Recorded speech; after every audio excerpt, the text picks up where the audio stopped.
জর্দানের সীমান্তবর্তী এলাকায় যাওয়ার পরে আল্লাহর নবী অসুস্থ হয়ে গেছে, ছোট মানুষ, আল্লাহর নবীর বয়স 12 বছর। আল্লাহর নবী ডাক দিয়া বলে, চাচা, প্রচন্ড মরুভূমির উত্তপ্ত বালু আর উপরে সূর্যের আলোতে গরমে আমি অসুস্থ হয়ে গেছি, আমাকে একটা গাছের নিচে নিয়ে বসান। চাচা আবু তালিব ডাক দিয়া বলে, ভাতিজারে, কোন জায়গায় তোমাকে আরাম করাবো? সব জায়গায় তো মরুভূমি আর মরুভূমি, কোনো গাছ দেখা যায় না। চাচা আবু তালিব বলে, ভাতিজা মোহাম্মদ, একটা মৃত গাছ দেখা যায়। আল্লাহর নবী বলে, চাচা আমাকে সেই মৃত গাছের নিচে নিয়ে বসান। ইতিহাস সাক্ষী, আজও পর্যন্ত ইতিহাস সাক্ষী দেয়, আল্লাহর নবীকে চাচা আবু তালিব ওই মৃত গাছের নিচে নিয়ে বসানোর সাথে সাথে আল্লাহর নবীর বরকতে মৃত গাছটার সাথে সাথে জীবিত হয়ে গেছে। ঠিক কিনা বলে? ওই মৃত গাছ জীবিত হয়ে গেছে। সেই গাছকে বলা হয় সাহাবী গাছ। আজও পর্যন্ত সেই জর্দানের সীমান্তবর্তী এলাকায় ওই গাছটা আছে। এখনো কোটি কোটি মানুষ ওই গাছ দেখতে যায়। ওই গাছকে আল্লাহর নবীর বরকতে আল্লাহ তাআলা মৃত গাছ জীবিত করে দিয়েছেন। সেই গাছ কিয়ামত পর্যন্ত অক্ষত থাকবে। ঠিক কিনা বলেন? মুসলমান, শুধু এখানেই শেষ নয়। আল্লাহর নবী যখন রাসূলের সাহাবীরা বদরের প্রান্তরে গেলেন, যুদ্ধের জন্য প্রস্তুতি নিচ্ছেন, যুদ্ধ করার জন্য পানি দরকার। সাহাবীরা যেখানে তাবু গাড়লেন সেখানে একটা পানির কূপ আছে। সাহাবীরা একটু পানি পান করে দেখলেন এই পানিটা লবণাক্ত। বদরের কথা বলতেছি, এই কূপ এখনো বদরের প্রান্তরে আছে। সাহাবীরা এসে বললেন, ওগো আল্লাহর নবী, আমাদের কাফেলার কাছে তাবুর কাছে একটা পানির কূপ আছে, কিন্তু ওই পানির কূপগুলো হলো লবণাক্ত, তিতা, এই পানিগুলো মুখে নেওয়া যায় না। আল্লাহর নবী বলল, চলো আমাকে সাথে নিয়ে চলো। সাহাবীরা আল্লাহর নবীকে সাথে নিয়ে আসলেন। আল্লাহ নবী রহমাতুল্লিল আলামিন একটু থুতু মোবারক কূপের ভিতরে ফেললেন, সাথে সাথে তিতো পানি আল্লাহর কুদরতে মিষ্টি হয়ে গেল। শুধু এখানেই শেষ না রে মুসলমান। কিন্তু রাসূলের সাহাবী সালমান ফারসিকে পাদ্রী বলতেছেন, সালমান, তুমি যদি সত্য ধর্ম পেতে চাও তাহলে তুমি তোমার মাতৃভূমি রোম পারস্য ত্যাগ করে তুমি মক্কায় চলে যাও। ওই মক্কায় একজন শেষ নবীর আবির্ভাব ঘটেছে, যার নাম হলো মুহাম্মদ ইবনে আব্দুল্লাহ। সুবহানাল্লাহ বলেন। নাম কি? যার নাম হলো মুহাম্মদ ইবনে আব্দুল্লাহ। তার উপরে আসমানি কিতাব আল্লাহ তাআলা একটা কোরআন নাজিল করছে। জোরে বলেন সুবহানাল্লাহ। তার উপরে আল্লাহ তাআলা কোরআন নাজিল করছে। তিনি হলেন নবী, তারপরে আর কোন নবী আসবে না।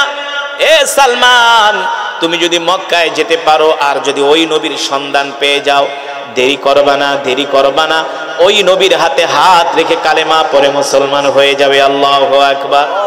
এবার সালমান ফারসি এই কথা শুনে বাড়িতে আসলো। পাদ্রী বলে দিয়েছে, সালমান, তুমি যে মক্কায় যাবা, ওই নবীকে চেনার 3টা আলামত আছে। কয়টা আলামত? আরো জোরে বলেন, কয়টা? ওই নবীকে চেনার 3টা আলামত আছে। 1 নম্বরে তুমি তাকে পরীক্ষা করবা কিছু সৎকার মাল দিয়া। যদি সৎকার মাল খায় তাহলে বুঝবা সে সত্য নবী না, যদি হাদিয়া খায় তাহলে বুঝবা সে সত্য নবী। আর 3 নম্বরে তার ডান বাহুর মধ্যে আল্লাহ তাআলা একটা খতমে নবুয়তের সিল, একটা মোহর অঙ্কিত করে দিয়েছেন। আল্লাহু আকবার।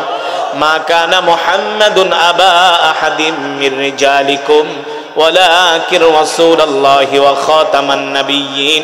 এই নবীর পরে আর কোন নবীর আগমন এই পৃথিবীতে হবে না। আমার নবীর পরে যদি কেউ নবী দাবি করে সে হলো কাফের। কথা বলে নাকি? সে কি?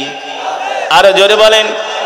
যদি তাকে কেউ কাফের মনে না করে সেও কাফের, যদি কাকে কেউ সমর্থন করে সেও কাফের। ঠিক কিনা বলেন? আমার নবী হলেন রহমাতুল লিল আলামিন, যেই নবীর কথা আল্লাহ কোরআনে বলেছেন, ওয়ামা আরসালনাকা ইল্লা রাহমাতাল লিল আলামিন। ও নবী, আপনি হলেন রহমতের সাগর, আপনি হলেন রহমতের সাগর, বরকতের সাগর।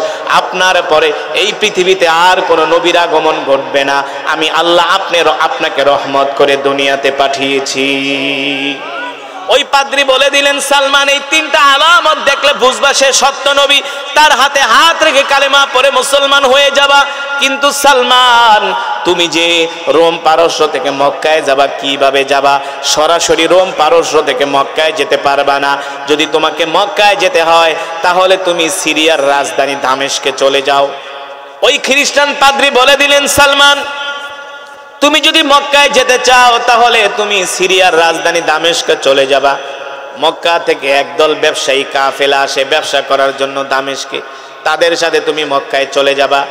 সালমান ফারসি রাদিয়াল্লাহু তাআলা আনহু বাড়িতে গেলেন, যাওয়ার পরে তার মা বাবাকে ডাক দিলেন, ও মা বাবা, আমি আপনাদেরকে বলতে চাই আমি আর রোম পারস্যে থাকবো না, আপনাদের সাথে থাকবো না। কেন? আমি মক্কায় চলে যাব।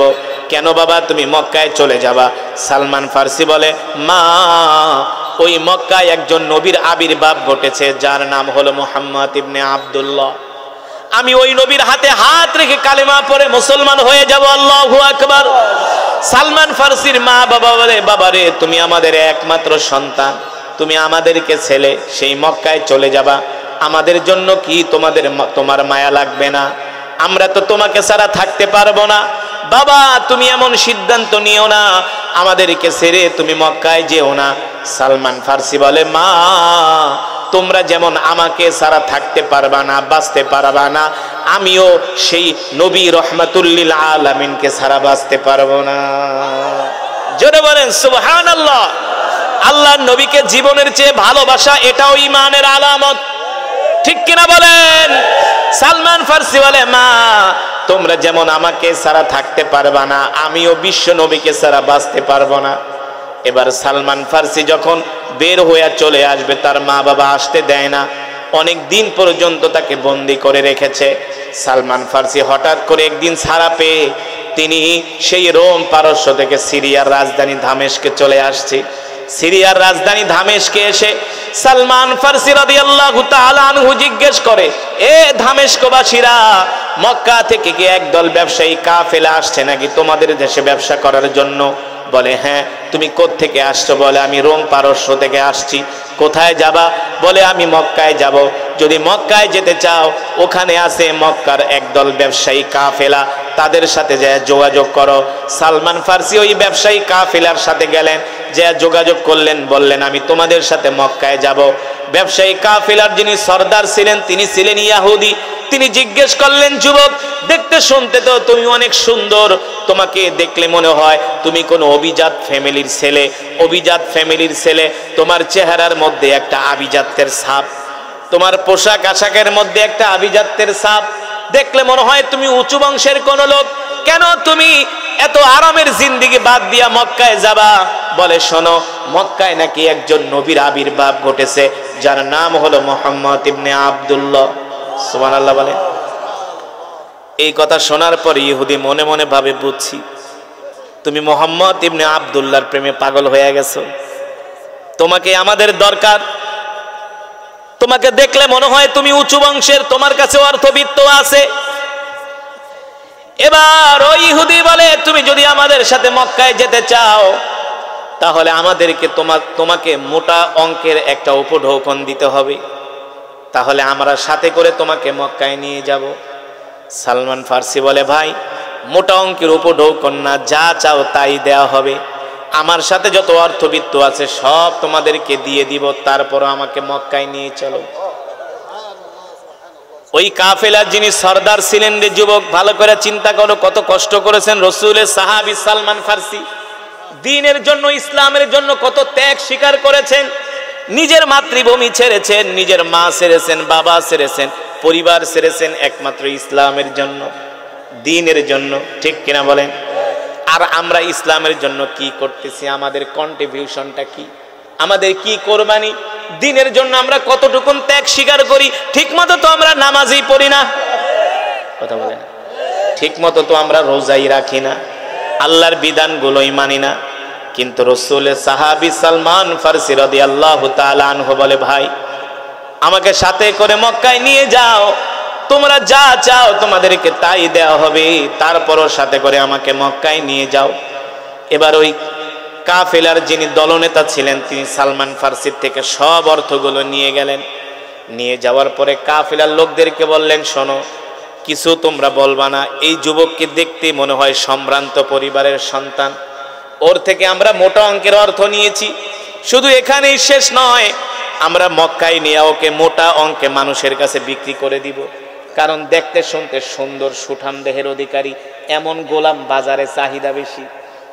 হ্যাঁ, এমন গোলাম বাজারে চাহিদা বেশি, ওকে আমরা মক্কার বাজারে নিয়ে গোলাম হিসাবে বিক্রি করে দিব। এই কথা বলে সালমান ফার্সিকে তারা, এই কথা সালমান ফার্সির কাছে তারা বলে নাই, বলছে তোমাকে আমরা নিরাপদের সাথে মক্কায় পৌঁছায় মোহাম্মদের সাথে দেখা করাবো। কিন্তু তার কাফেলার লোকজনদেরকে বলছে তোমরা ভুলেও বলবো না যে সালমানকে আমরা বিক্রি করব। এবার সালমান ফার্সিকে সাথে নিয়ে তারা দামেস্ক থেকে মক্কার উদ্দেশ্যে রওনা হয়। প্রায় 1 মাসের মতো জার্নি করে তারা মক্কায় পৌঁছায়। মক্কায় পৌঁছানোর পরে সালমান ফার্সির হাত পা গুলো তারা রশি দিয়ে বেঁধে ফেলে। সালমান ফার্সি বলে ভাই তোমাদের সাথে তো আমার এটা চুক্তি ছিল না, তোমাদের সাথে আমার চুক্তি ছিল তোমরা আমাকে মক্কায় এনে নবী মুহাম্মদ সাল্লাল্লাহু আলাইহি সাল্লামের কাছে আমাকে তোমরা নিরাপদে পৌঁছে দিবা। ওই কাফেলার সরদার বলে বেটা মুহাম্মদ হলো আমাদের দুশমন, আমাদের বাপ দাদার দুশমন, বলেন নাউজুবিল্লাহ। ওই মুহাম্মাদের কাছে তুমি আসছো, তুমি কি ভেবেছো আমরা তোমার সাথে ভালো আচরণ করব? কখনো তোমার সাথে আমরা ভালো আচরণ করব না। আমরা তোমাকে মুহাম্মাদের কাছে যেতে দিব না, আমরা তোমাকে বাজারে নিয়ে মোটা অঙ্কে গোলাম হিসাবে বিক্রি করে দিব। সালমান ফার্সি বলে ভাই আমি মা ছেড়ে বাবা ছেড়ে এতিম হইয়া পরিবার ছেড়ে আমি মক্কায় আসছি, আমার সাথে তোমরা এই বেঈমানি করো না। সালমান ফার্সিকে বলে যদি কথা বলো তাহলে আমরা তোমাকে একদম জীবনের তরে শেষ করে দিব। এই কথা বলে সালমান ফার্সিকে বাজারে নিয়ে গেলেন গোলাম হিসাবে বিক্রি করে দেওয়ার জন্য। সালমান ফার্সিকে যে দেখে সেই তাকে কেনার জন্য পাগল হয়ে যায়, কারণ এমন গোলাম তো আর কোনোদিন তারা বাজারে পাবে না, ঠিক কিনা বলেন? এবার সালমান ফার্সিকে মোটা অঙ্কের অর্থে সালমান ফার্সিকে গোলাম হিসেবে বিক্রি করে দেওয়া হয়। সালমান ফার্সিকে যিনি ক্রয় করে নিয়ে গেলেন, ক্রয় করে নিয়ে যখন বাড়িতে গেলেন সালমান ফার্সিকে দিয়া ঘোড়া চড়ায়, সালমান ফার্সিকে দিয়া বকরি চড়ায়, বইয়ের মধ্যে উট চড়ায়, মন চাইলে খাবার দেয়, মন চাইলে খাবার দেয় না। ও যুবক মুসলমান, রসুলের সাহাবীরা আল্লাহর দ্বীনের জন্য কত ত্যাগ স্বীকার করেছেন রে যুবক। ও বন্ধু, আল্লাহ রসুলের সাহাবীরা কত ত্যাগ স্বীকার করেছেন, কত কষ্ট করেছেন, তারপরেও আল্লাহর দ্বীন থেকে তারা দূরে সরে যায় না, ঠিক কিনা বলেন? তারপরেও তারা আল্লাহর দ্বীন থেকে দূরে সরে যায় নাই। এবার সালমান ফার্সি রাদিয়াল্লাহু তাআলা আনহু বলেন আমি বাগানে কাজ করি, সারাদিন বকরি চড়াই, ভেড়া চড়াই, উট চড়াই, সারাদিন আমি উট চড়াই, আর রাতের বেলা হলে আমি মক্কার অলিতে গলিতে আল্লাহর নবীকে খুঁজি, কোন জায়গায় গেলে আল্লাহর নবীকে পাওয়া যায়। সালমান ফার্সি বলে আমি তো মক্কা চিনি না, কোন জায়গায় আল্লাহর নবী থাকে। আমি দিনের বেলা কাজ করি আর রাতের আধারে আল্লাহর নবীকে মক্কার গলিতে গলিতে খুঁজি। আল্লাহু আকবার। সালমান ফার্সি রাদিয়াল্লাহু তাআলা আনহু বলেন একদিন আমি খেজুরের বাগানে কাজ করতেছিলাম, খেজুর পাড়তেছিলাম, পাকা খেজুর। হঠাৎ করে একজন যুবক দৌড়ায়া খেজুরের বাগানে এসে বলে হে মক্কাবাসীরা, আমাদের কপাল পুড়ে গেছে, আমাদের কপাল পুড়ে গেছে। সালমান ফার্সির যিনি মনিব ছিলেন তিনি বলেন কি হয়েছে? বলে শোনো, মক্কায় একজন নবীর আবির্ভাব ঘটেছে যার নাম হলো মুহাম্মদ ইবনে আব্দুল্লাহ, যেই যুবকের জন্য মক্কার সব যুবকেরা পাগল হয়ে গেছে। জোরে বলেন আল্লাহু আকবার, আর জোরে বলেন আল্লাহু আকবার। এই কথা শোনার পরে সালমান ফার্সি বলে আমি বাগানের মধ্যে খেজুর পাড়তেছিলাম, গাছের মাথায় ছিলাম।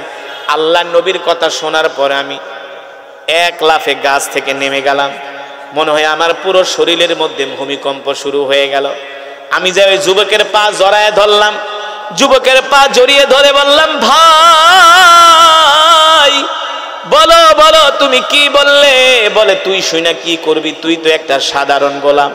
বলে ভাই তোমার হাতে ধরে পায়ে পড়ি, সত্যি করে বলো কি বললে? এই কথা বলার পরে সালমান ফার্সি বলে আমি দ্বিতীয়বার জিজ্ঞেস করার সাথে সাথে আমার গালের মধ্যে একটা চর বসায় দিল। আমি ওই চর থাপ্পড় খায়া তার পা জড়ায় ধরলাম, ধরে বললাম ভাই বলো বলো কি বলেছো? বলে তুই একটা গোলাম, গরিব মানুষ, এই কথা শুনে তুই কি করবি?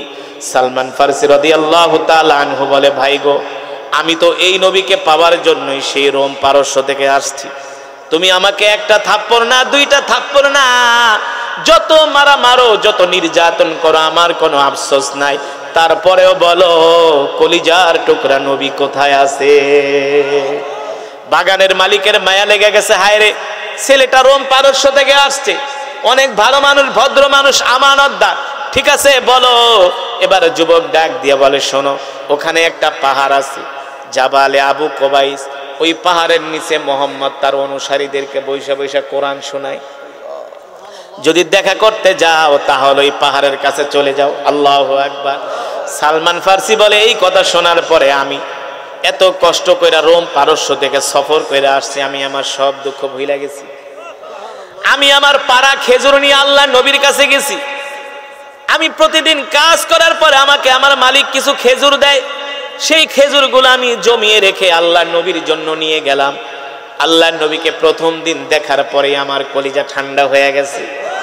সালমান ফার্সি বলে, আমি আল্লাহ নবীর ঘরে ঢুকলাম, ঢুইকা আল্লাহ নবীকে বললাম, আপনার জন্য আমি খেজুরগুলো সদকা এনেছি। আল্লাহ নবী খেজুরগুলো হাতে নিয়ে মুস্কি হাসি দিয়া বলে, আমার জন্য সদকা খাওয়া হারাম। ওই যে পাদ্রী বইলা দিছে, ওই নবী যে সত্য নবী। কারণ এই জামানায় অনেক নবী নিজেকে নবী দাবি করবে। সত্য নবীকে চিনতে হলে তিনটা আলামত আছে। কয়টা? এক নম্বরে তিনি সদকার মাল খাবে না, দুই নম্বরে তিনি হাদিয়া খাবে, তিন নম্বরে তার ডান বাহুর মধ্যে আল্লাহ খতমে নবুয়াতের একটা সিল মেরে দিয়েছেন, যাকে বলা হয় মোহরে খতমে নবুয়াত। সালমান ফার্সি বলেন, আমি প্রথম দিন কিছু খেজুর নিয়ে হাদিয়া দিলাম। আমাকে আল্লাহ নবী বললেন, আমি নবী, আমার জন্য এই সদকার মাল খাওয়া হারাম, আমি সদকা খাই না।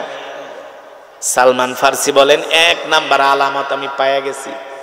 আবার 3 দিন পরে আমি আল্লাহর নবীর জন্য কিছু খেজুর নিয়ে গেলাম, যে বললাম, ওগো নবীজি, আমি আপনার জন্য এই খেজুরগুলো হাদিয়া এনেছি। সুবহানাল্লাহ বলেন, কি এনেছি? আরো জোরে বলেন।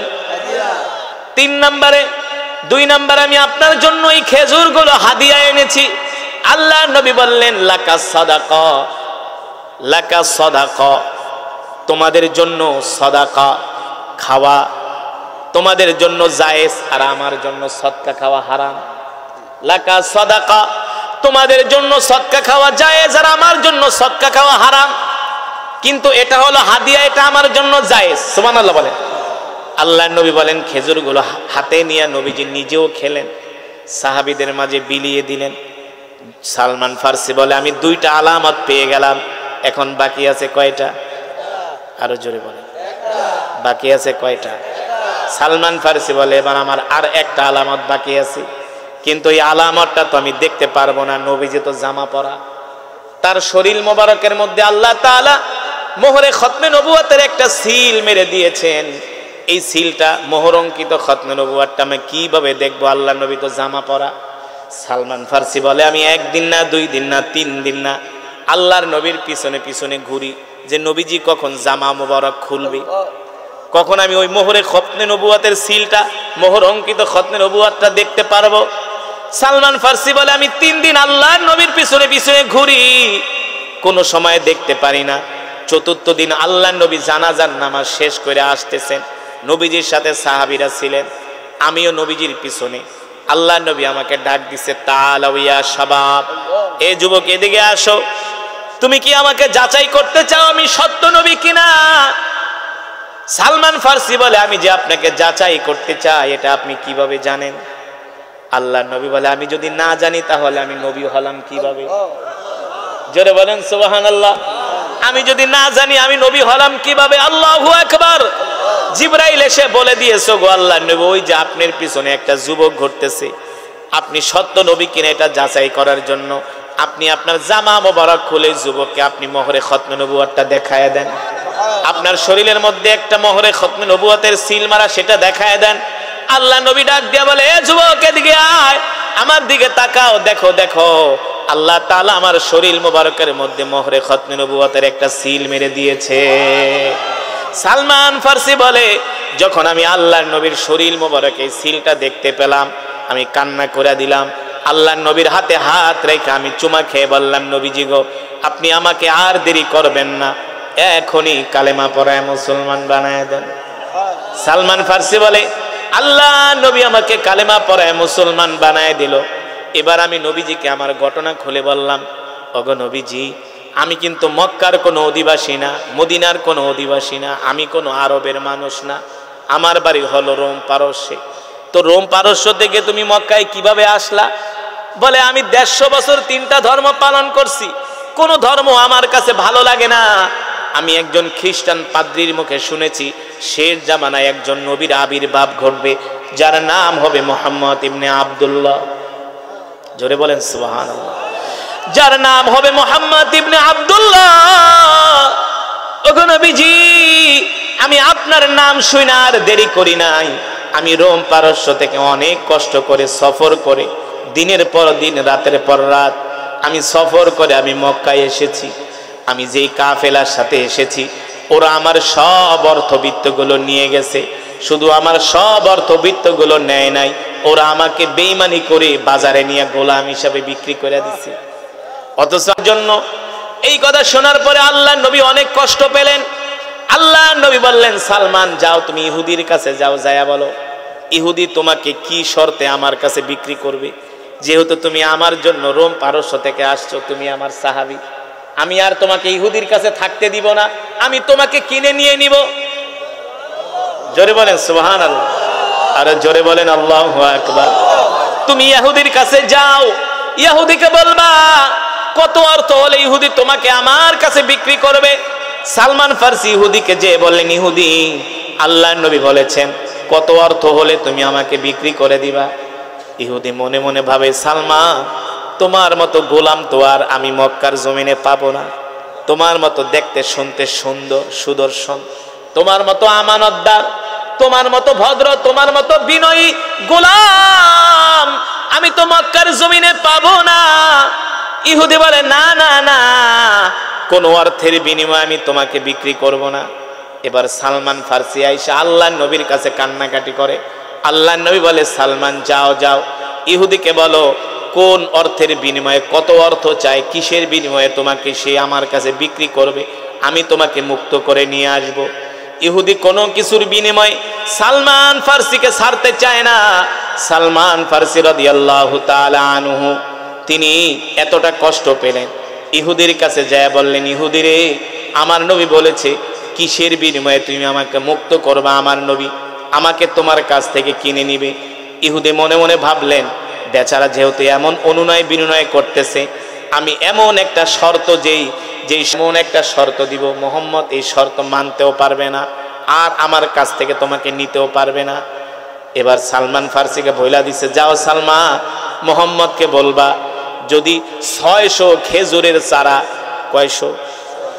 600 খেজুরের বিচি লাগাবে মুহাম্মদ তার নিজের হাত দিয়া, ওই খেজুরের বিচি থেকে যদি সাথে সাথে গাছ ওঠে তাহলে আমরা তোমাকে মুক্ত করে দিব। এটা কি সম্ভব নাকি বলেন? খেজুরের বিচি লাগাইলে কি সাথে সাথে গাছ ওঠে নাকি? উঠতে সময় লাগে কি লাগে না? ইহুদি এমন একটা শর্ত আল্লাহর নবীকে দিছে। এবার সালমান ফারসি আইসা বলো, গো আল্লাহর নবী, ইহুদি বলেছেন 600 খেজুরের বিচি যদি আপনি জমিনের ভিতরে পুঁতে সেই বিচি থেকে যদি গাছ ওঠে তাহলে ইহুদি আমাকে মুক্ত করে দিবে, আপনার কাছে অন্যথায় মুক্ত করবে না। আল্লাহর নবী বলে, সালমান তুমি কি ভয় পেতেছো? সালমান ফারসি বলে, গো আল্লাহর নবী, শুধু আমি আপনার কাছে আসতে চাই। আল্লাহর নবী বলে, যাও ইহুদিকে বলবা আমরা আগামীকাল ইহুদির বাড়িতে যাব, 600 বিচি রেডি রাখতে বলবা। কয়শো বিচি? জোরে বলেন। 600 বিচি রেডি রাখতে বলবা, ওই বিচি আমি লাগাবো আর গাছ উঠবে, তারপরে তোমাকে মুক্ত করবে। জোরে বলেন সুবহানাল্লাহ।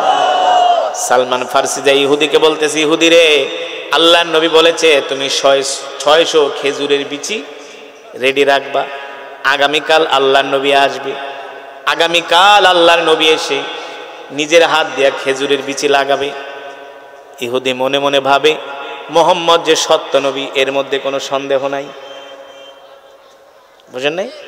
মুহাম্মদ যে সত্য নবী এর মধ্যে কোনো, মুহাম্মদের হাত দিয়া যদি খেজুরের বিচি লাগায় আসলেই খেজুরের বিচি গাছ উঠবে, কারণ মুহাম্মদ নবী, সে দুনিয়ার কোন সাধারণ মানুষ না। আল্লাহু আকবার।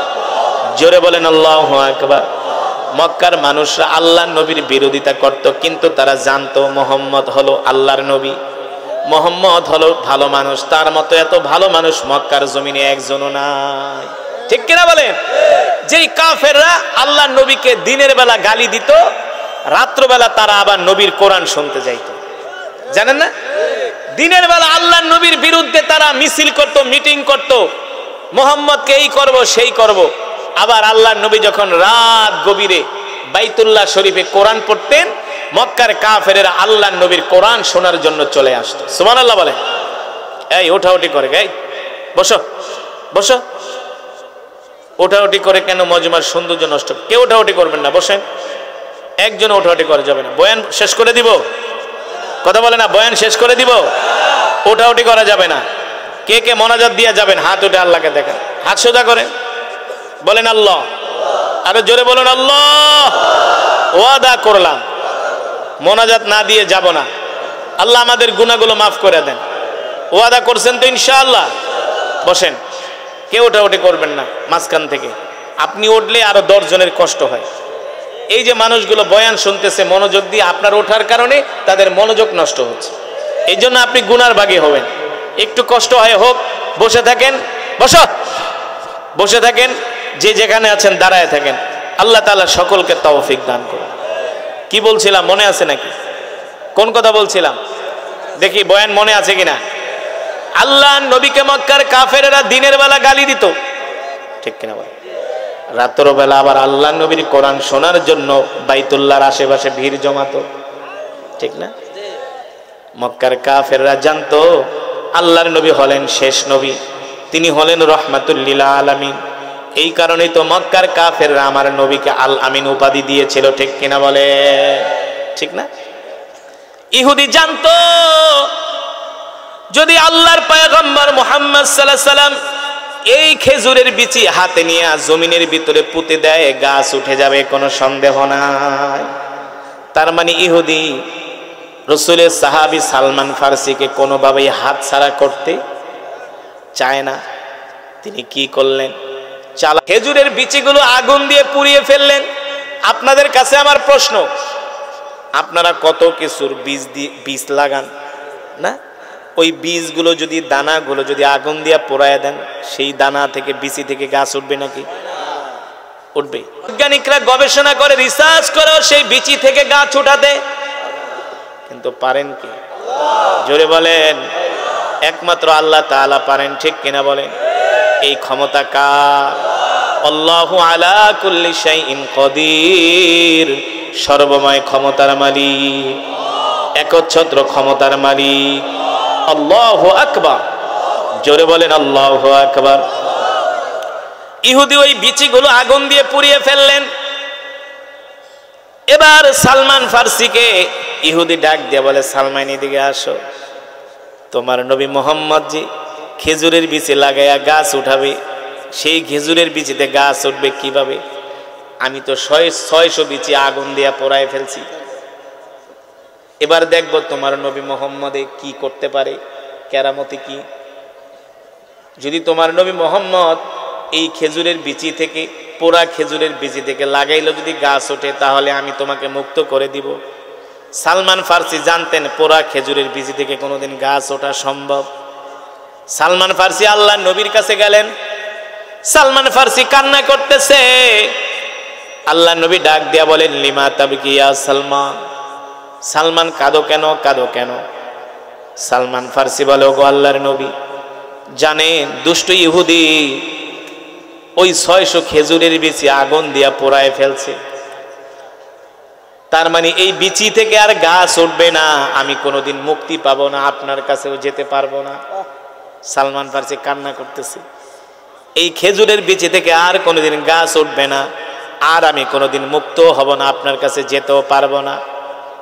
আমি আমার মা বাবা পরিবার পরিজন ছেড়ে সেই মক্কা থেকে, সেই রোম থেকে মক্কায় আসলাম আপনাকে পাওয়ার জন্য, আপনার সাথে থাকার জন্য। আমার মনের আশা পূর্ণ হবে না।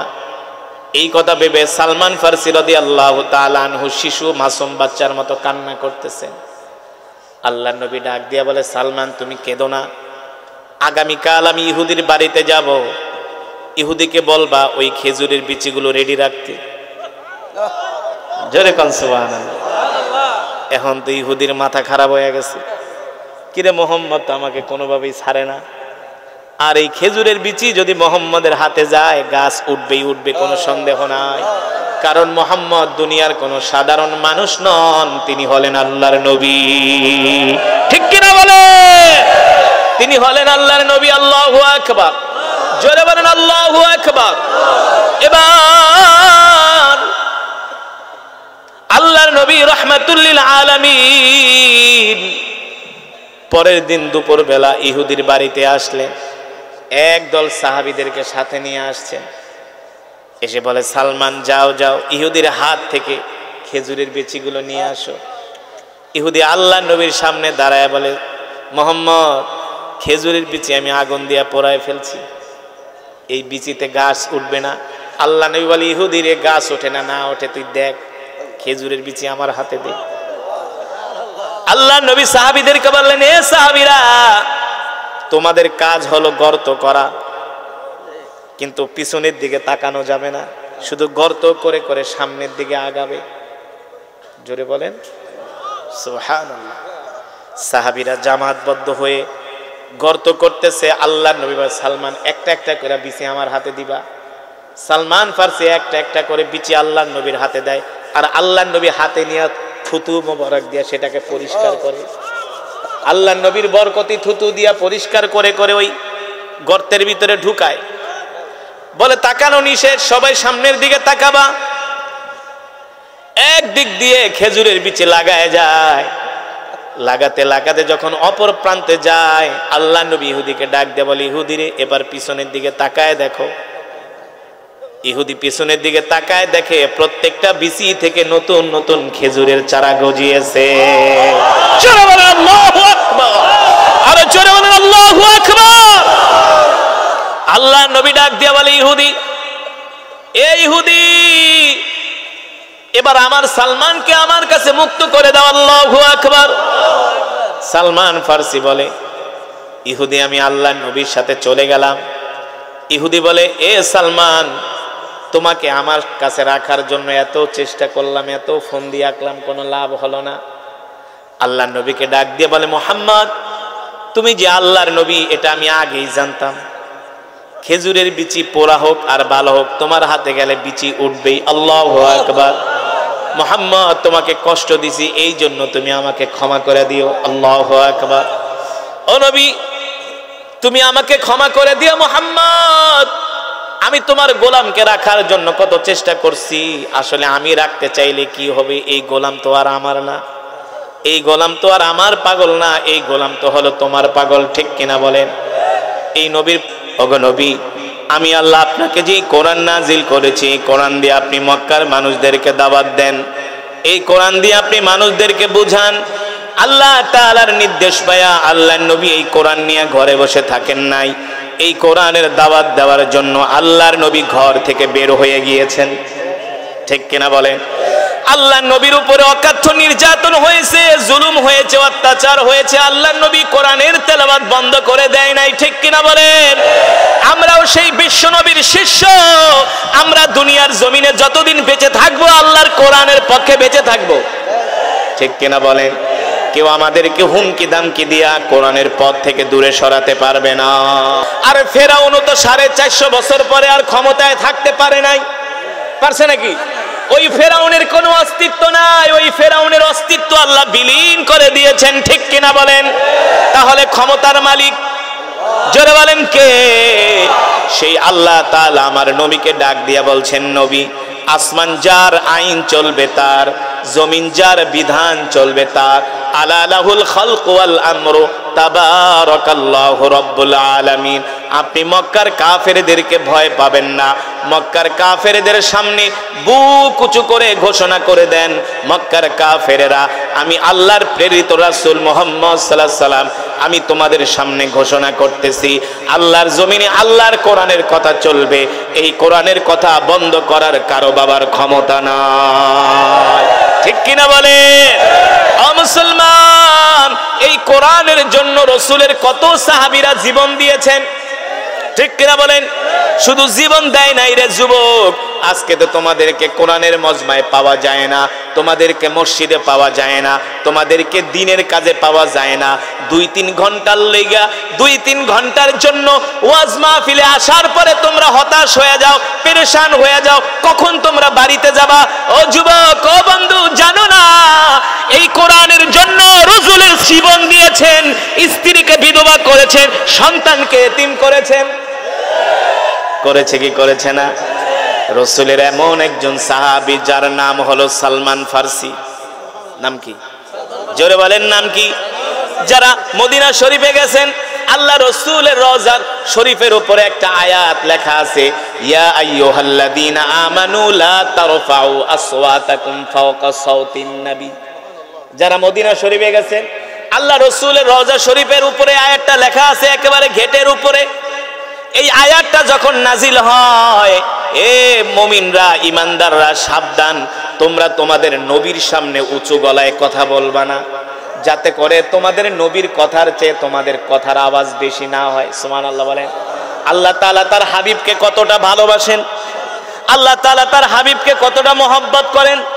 আল্লাহ বলে দিছে, এ সাবধান, তোমাদের নবীর আওয়াজের চাইতে যাতে তোমাদের আওয়াজ বড়, এটা বেয়াদবি আমি আল্লাহ বরদাস্ত করব না। আল্লাহু আকবার। এই আয়াতে কারিমা যখন নাজিল হয়ে গেল, রাসূলের প্রিয় সাহাবী সালমান ফার্সি মরুভূমির মধ্যে চলে গেছে, যে একটা গাছের নিচে বৈশা বৈশা কান্না করতেছে। সালমান ফার্সি ছিলেন আল্লাহ রাসূলের প্রিয় সাহাবী, তাকে মদিনায় পাওয়া যায় না। আল্লাহর নবী লোক পাঠালেন, যাও যাও দেখো আমার সালমান কোথায়। সালমানকে 2 দিন পর্যন্ত মদিনায় পাওয়া যায় না। সাহাবীরা খুঁজতে খুঁজতে দেখা গেল সালমান ফার্সি মরুভূমির মধ্যে একটা গাছের নিচে বৈশা বৈশা কান্না করতেছে। সাহাবীরা প্রশ্ন করলেন, সালমান তুমি কাঁদো কেন? সালমান ফার্সি বলে, ভাই আমার গলার আওয়াজ তো এমনি বেশি, আমি আস্তে কথা বললেও জোরে শোনা যায়। আছেন এমন কিছু মানুষ, আস্তে কথা বললেও জোরে শোনা যায়, নরমাল কথা বললেও মনে হয় রাগ করছে।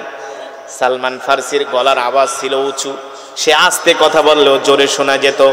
সালমান ফার্সি বলে, শোনো, আমি যদি আল্লাহ রসুলের সামনে কথা বলি, রসুলের কথার চাইতে যদি আমার গলার আওয়াজ বড় হয়ে যায়, এটা তো আল্লাহ বরদাস্ত করবে না। আমি কিভাবে আল্লাহ নবীর সামনে যাব? আল্লাহু আকবার। কেমন ছিলেন রসুলের সাহাবীরা, কেমন ছিলেন রসুলের সাহাবীরা? আমি কিভাবে আল্লাহ রসুলের সামনে যাব, কথা বলবো? আমার তো এত বড় সাহস নাই। আল্লাহু আকবার। ও মুসলমান, যেই সালমান ফার্সির কথা বলছিলাম, যুবক রে, তুমি আর দেখতে সুন্দর, তুমি আর দেখতে কতটা সুদর্শন, তোমার চেয়ে আরো কোটি গুণে সুদর্শন ছিলেন, সুন্দর ছিলেন রসুলের সাহাবী সালমান ফার্সি। সুবহানাল্লাহ বলেন। যার বয়স হয়েছিল 250 বছর। কত বছর? এই যুবক, কত বছর? তোমরা মাত্র 50-60 বছর বয়স পাও, এতেই তোমাদের তাড়না এলাকার মানুষ টিকতে পারে না, ঠিক কিনা বলেন? তোমাদের উৎপাতে মানুষ সমাজে বাঁচতে পারে না। আছে কি আছে না? কিছু যুবক নিজেকে একেবারে চির যৌবন মনে করে, মনে হয় সে কোনোদিন বৃদ্ধ হবে না। তার চলাফেরায়, কথাবার্তায় অহংকার আর অহংকার। মা বাবার কথা শোনে না, মুরব্বীদের কথা শোনে না। আছে কি আছে না? সারাদিন শুধু বিড়ি খায় আর গাঁজা খায়, সিগারেট খায় আর বাইক নিয়ে ঘোরে। কথা কেনা?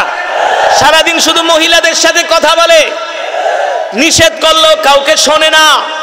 এ যুবক, তোমার বয়স কয় বছর? 50 বছর কিংবা 60 বছর, 70 বছর, এর চাইতে আর।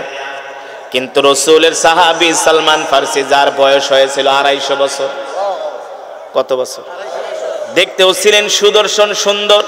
শুধু সুদর্শন না, এত সুন্দর ছিলেন, এত সুন্দর ছিলেন সালমান ফার্সি, মানুষ দেখলে যার চেহারার দিকে তাকায় থাকে। সালমান ফার্সির বাবা ছিলেন রোম পারস্যের মধ্যে একজন মিলিনিয়ার, অঢেল সম্পত্তির মালিক ছিলেন সালমান ফার্সির বাবা। এই সালমান ফার্সির বয়স 250 বছর।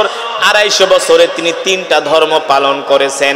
50 বছর পালন করেছেন খ্রিস্ট ধর্ম, 50 বছর পালন করেছেন ইহুদি ধর্ম, আর 50 বছর পালন করেছেন মূর্তি পূজা। তাহলে কয়টা ধর্ম হলো? 3টা। 3 ধর্ম কয় বছর? 150। কত বছর? 3টা ধর্ম 150 বছর পালন করছে রে যুবক। মজা লাগে না, তার ভালো লাগে না। একদিন সালমান ফার্সির বাবা বলে, বাবারে যাও তুমি আমার ব্যবসাটা দেখে আসো। সালমান ফার্সি বলেন, আমি ঘর থেকে বের হলাম আমার বাবার ব্যবসা দেখার জন্য। আমি যখন রাস্তা দিয়ে হাঁটতে লাগলাম, দেখি কিছু খ্রিস্টানরা গির্জার মধ্যে বসে তারা ইনজিল শরীফের তেলাওয়াত করতেছে। কি তেলাওয়াত করতেছে? ইনজিল। কি? ইনজিল শরীফ, যেটাকে খ্রিস্টানদের কিতাবে বলা হয় বাইবেল। কি? এই ইনজিল শরীফ কিছু খ্রিস্টানরা তেলাওয়াত করতেছে। ইনজিল তো আল্লাহ তাআলার আসমানি কিতাবের মধ্যে একটা, বুঝেন নাই? তাওরাত, জবুর, ইনজিল, এই আসমানি কিতাবের মধ্যে একটা হলো ইনজিল শরীফ। খ্রিস্টানরা বসে বসে ইনজিল পড়তেছে। সালমান ফার্সি কিছুক্ষণ বৈশা ইনজিলের তেলাওয়াত শুনছে। সালমান ফার্সি বলে, আমার কাছে খুব ভালো লেগেছে ইনজিল শরীফের তেলাওয়াত। আমি মাঝে মাঝে ওই পাদ্রীর কাছে যাই আর ইনজিল শরীফের তেলাওয়াত শুনি। হঠাৎ করে আমি একদিন পাদ্রীকে প্রশ্ন করলাম, পাদ্রী সত্যি করে বলো, তুমি যে ইনজিল পড়ো, ইনজিলের তেলাওয়াত তো আমার কাছে ভালোই লাগে, কিন্তু সত্যি করে বলো এর চাইতে আরো উত্তম কোন ধর্ম আছে কিনা, এর চাইতে আরো সুন্দর কোন ধর্ম আছে কিনা? সালমান ফার্সিকে খ্রিস্টান পাদ্রী বলে, সালমান, এই কথা যদি আমি বলি, তুমি আমার কাছে সত্যটা বলো, এর চাইতে আরো সুন্দর কোন ধর্ম আছে কিনা? পাদ্রী বলে, সালমান, আমি তোমাকে একটা গোপন কথা বলে যাই, এই কথা আমি ছাড়া তুমি আর কাউকে বলবা না। সালমান শোনো, তুমি যদি সত্য ধর্মের সন্ধান পেতে চাও, রোম পারস্যে তুমি সত্য ধর্মের সন্ধান পাবা না। যদি সত্য ধর্মের সন্ধান পেতে চাও, তাহলে তুমি রোম পারস্য থেকে হিজরত করে মক্কায় চলে যাও। কোথায়? মক্কায় যাওয়া তো এত সোজা কথা না রে যুবক। এ যুবক, তোমাদেরকে তো 3 দিনের জন্য দাওয়াত ও তাবলীগে ডাকলেই পাওয়া যায় না, ঠিক কিনা বলেন? দাওয়াত ও তাবলীগে যদি বলি ভাই চলেন 3 দিনের জন্য তাবলীগে চলেন, আমি 3 দিনের জন্য তাবলীগে গেলে আমার ছেলে মেয়েকে কে দেখবে, আমার স্ত্রীকে কে দেখবে? বলে কি বলে না? আমি 2018 সনে মালয়েশিয়াতে এক প্রোগ্রামে গেছিলাম। এক প্রবাসী, বাড়ি বিবারিয়া, জিজ্ঞেস করি বাড়ি কে, কয় বিবারিয়া। তা মালয়েশিয়া থাকেন কয় বছর? কয় বেশি না, 32 বছর। কয় বছর? আরেকটারে জিজ্ঞাসা কয় বছর? কয় 26 বছর। তা আমি বলি যে 32-26 বছর যারা মালয়েশিয়া থাকেন, পরিবার দেখে কে? আসমানের দিকে হাত উঠায় কয় কে?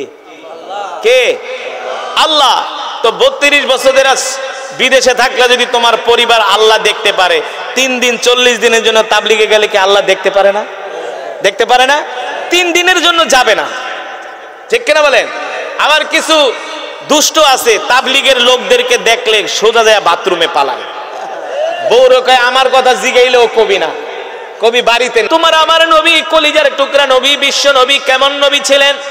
আল্লাহর নবীর বয়স যখন 12 বছর, চাচা আবু তালিবের সাথে মক্কা থেকে ব্যবসা করার জন্য তিনি ওই যে সিরিয়ার রাজধানী দামেস্কে যাবেন।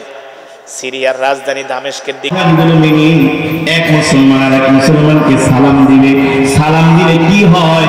সালাম দিলে সমাজের মধ্যে শান্তি প্রতিষ্ঠা হয়। সালাম দিলে অহংকার